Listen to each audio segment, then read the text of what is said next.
सारी दवाई उपलब्ध है, आप भी बोल सकते हैं। हमारे डायरेक्टर भी जवाब देंगे इसके लिए। इसमें जो प्रोसेस है कि हम लोग मुख्यालय स्तर से टेंडरिंग करते हैं। नहीं, प्रोसेस बताने की जरूरत नहीं है। प्रोसेस नहीं, दवाई है। दवाई उपलब्ध है कि नहीं ये बता दीजिए। दवाई तो उपलब्ध है, 40 प्रकार के दवाइयाँ सारे उपलब्ध है सभी। और जो भी आवश्यक ग्रुप हैं, डिफरेंट ग्रुप्स हैं। मैम एक सवाल है जी। कि 534 प्रखंड में से 227 है जो बिहार सरकार अपने संसाधन से करे, आखिर 227 बिहार सरकार को खुद से करने की क्या नौबत आ गई? नहीं, हाँ, इसमें देखिए, इसमें जो है हमेशा जो भी काम होता है केंद्र सरकार और भारत सरकार मिल के करती है। 60% भारत सरकार का होता है और 40% जो है बिहार सरकार का होता है। आप हर काम में देखेंगे कि 60-40 का रेशियो रहता है, इसलिए 60-40 के रेशियो में हम 534 का 534 किए। नहीं, क्योंकि हमारा 7 निश्चय पार्ट 2 के अंतर्गत एक रिजॉल्व था बिहार सरकार का कि हम लोग पशुपालकों को अपने door step delivery of veterinary health services provide कराएंगे। द डोर स्टेप डिलीवरी एक बहुत ही एम्बिशियस प्रोजेक्ट हमारा था। तो उसी बीच में भारत सरकार ने भी 307 व्हीकल्स का अलॉटमेंट कर दिया था। तो हमने चाहा कि हर एक प्रखंड इससे आच्छादित होना चाहिए। जो बच रहे थे 227, उसको हमने डोर स्टेप डिलीवरी वाला जो हमारे स्कीम है 7 निश्चय पार्ट 2 उसके अंदर करने के लिए निर्णय लिए हैं, तो ताकि पूरा कंप्लीट हो जाए। कॉल करने के बाद कितना देर में मोबाइल वैन पहुंच जाएगा? दूरी पर डिपेंड करता है। जैसे हम कॉल करेंगे, हम उसी प्रखंड में रहेंगे, सपोज कीजिए कि हमारी आधे घंटे की दूरी 10 किलोमीटर है, तो निश्चित रूप से आधे घंटे में हम पहुंच जाएंगे, 1 घंटे में पहुंच जाएंगे। डिपेंड करता है कि हमारा जो हेड क्वार्टर है, जो भी हमारा प्रखंड है, उस प्रखंड से कितनी दूरी पे है। हमारा वैन तो वहीं है, डॉक्टर वहीं है, दवा उसी में है, हर चीज़ उसी में है, बस तुरंत वो वहाँ पहुँचेंगे। आप उसको देखिए। वैन की लागत कितनी आई है? ये करीब 16 से 17 लाख के आसपास। भारत सरकार वाला उन्होंने कम पैसा दिया था, 16 लाख के आसपास आया था। और बिहार सरकार वाला क्योंकि वो पुराना 3 साल पहले से था। दोनों का रेट अलग अलग है क्या? हाँ, क्योंकि वो 3 साल पहले आया था पैसा। एक्चुअली ये 3 साल से पड़ा हुआ था पैसा, तो 21 में ही आया था पैसा ये भारत सरकार वाले। तो उसके लिए वो काम चालू रहेगा कि नहीं, नियमित रूप से चालू रहेगा। और जो टोल फ्री नंबर है वो काम करती रहेगी? बिल्कुल काम करेगी। आप अभी लगा सकते हैं, लगा के चेक कर सकते हैं। ठीक है मैडम, तो आप अभी प्रेस कॉन्फ्रेंस के लिए नहीं, वो पूरा नहीं, कॉल सेंटर एग्जीक्यूटिव्स बैठे हुए हैं, वो कंटिन्यूअसली बैठेंगे। लेकिन 9 to 5 है उसका समय। 5 बजे के बाद करेंगे तो फिर दिक्कत होगा, क्योंकि वो लोग भी ह्यूमन बीइंग्स हैं, तो उनको भी अपना घर जाना होगा। प्रखंड वाइज है क्या? एक प्रखंड में कितनी गाड़ियाँ हैं? एक गाड़ियाँ, एक प्रखंड में 1 गाड़ियाँ। तो जानवरों की संख्या वगैरह होगी जी, जानवरों की संख्या वगैरह बिहार का है ना, वो वाला SOP वाला है जो काउंटिंग हुआ है,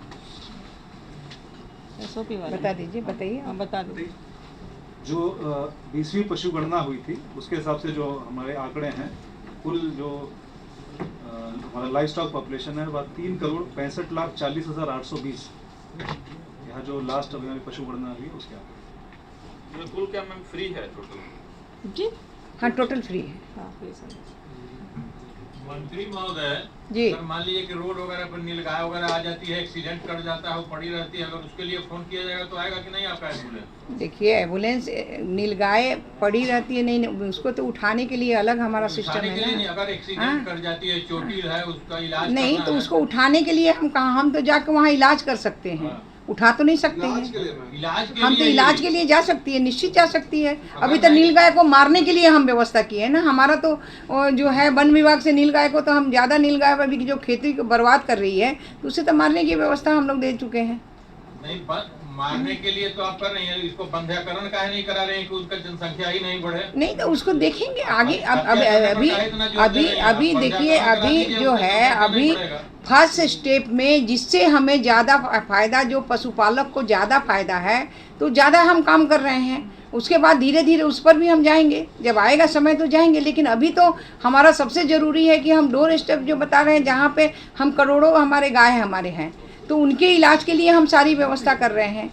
आज कभी भी ऐसा नहीं था कि हम डोर बाय डोर जा रहे हैं। हमारे 12-12 सेंटर चल रहे हैं, कॉल सेंटर चल रहे हैं अभी, 4 हमारे वहाँ पर एकदम एक्सपर्ट डॉक्टर बैठे हुए हैं कि अगर वहाँ के डॉक्टर को समझ में नहीं आता है तो वहाँ से वीडियो कॉलिंग करके बात कर सकता है, टेलीमेडिसिन ले सकता है। तो फर्स्ट स्टेप में ही अगर आप सारी आपने बात रखी उसको निश्चित ध्यान में हम लोग रखेंगे, लेकिन फर्स्ट स्टेप जो हम काम कर रहे हैं इसको तो पहले देखना एक चाहिए। सवाल है जी। मैम, पशु चिकित्सकों की बहाली के लिए क्या व्यवस्था किया गया है? गांव में देखा जाता है अमूमन जाते हैं, एक्स्ट्रा पैसा भी वो लोग ले लेते हैं। देखिए पशु चिकित्सा ऑलरेडी चिकित्सक अपने नहीं, पास कोई में नहीं है लेता मैम, पशु और कोई चिकित्सक पैसा थोड़ी नहीं लेता लेता है। जो प्राइवेट वाले होते हैं, अगर आप प्राइवेट से दिखा रहे हैं, आप प्राइवेट की भी तो बात नहीं सरकारी में जाते हैं तो पैसा ले आएगी। लेते नहीं, हैं। ऐसा नहीं, प्राइवेट में तो हमें पता नहीं है। इंसेमिनेशन के बारे में बोल रहे उसके हैं। चार्ज। नहीं, आर्टिफिशियल इंसेमिनेशन जो सेमेन देते हैं ना गाय को, उसके बारे में आप कह रहे हैं, उसके लिए वो पैसा जांच लेता के लिए भी है। लेते हैं वो लोग। जांच के लिए सरकारी ऑफिसर नहीं लेंगे, सरकारी तो वेटरनेरियन क्या लेंगे। कंप्लेन वगैरह होगा तो कार्रवाई होगी कि नहीं होगी? वो सरकारी वाला नहीं करेंगे। वो हो सकता है पैरावेट जो है वो वहाँ पे जो लोकल कंपाउंडर जैसा जो रहता है ना, वो लोग ले रहे होंगे, वो प्राइवेट व्यक्ति होंगे, नहीं, सरकारी कोई सरकारी नहीं में ले बहुत सकता। सारे जगहों पे लेते हैं वो लोग। आपको सरकारी- देखी है तभी ये बताया क्या जा रहा देते है। हैं?